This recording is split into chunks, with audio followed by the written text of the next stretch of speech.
Sugar bowl कहा जाने वाला पश्चिमी उत्तर प्रदेश जो गन्ने की खेती के लिए जाना जाता है, साथ ही उत्तर प्रदेश का ये हिस्सा ज्यादातर पारंपरिक खेती ही करता है। लेकिन अब योगी सरकार पश्चिमी उत्तर प्रदेश के किसानों को पारंपरिक खेती के अलावा अन्य खेती के लिए भी प्रोत्साहित कर रही है, जिसके लिए सरकार औद्योगिक मिशन अभियान चला रही है। इस मिशन के तहत किसानों को अनुदान भी दिया जा रहा है, जिससे किसान औद्योगिक खेती की ओर रुख कर रहे हैं। इस मिशन के तहत किसानों को परंपरागत खेती के बदले 2 गुना ज्यादा मुनाफा हो रहा है। आज हम जिस औद्योगिक खेती की बात कर रहे हैं वह भारत में अभी तक महाराष्ट्र, राजस्थान, तमिलनाडु, कर्नाटक और गुजरात के कुछ इलाकों में की जाती है, लेकिन अब इस खेती को धीरे धीरे पश्चिमी उत्तर प्रदेश में पसंद किया जा रहा है।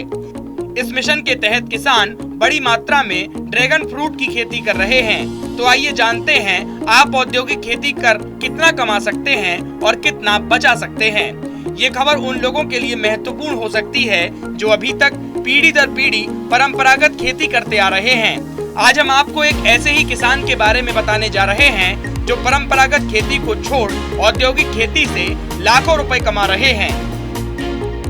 मेरठ के प्रगतिशील किसान सचिन चौधरी ने अपनी पीढ़ी दर पीढ़ी चली आ रही गन्ने की खेती को छोड़कर ड्रैगन फ्रूट की खेती करना शुरू कर दिया है। सचिन ने ये खेती मवाना क्षेत्र के भैंसा गांव में शुरू की।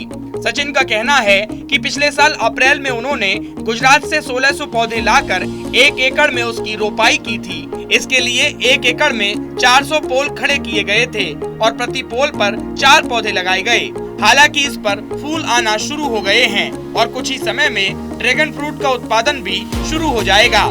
सचिन बताते हैं कि 1 एकड़ में ड्रैगन फ्रूट की खेती करने के लिए लगभग 5 लाख रुपए की लागत आई है।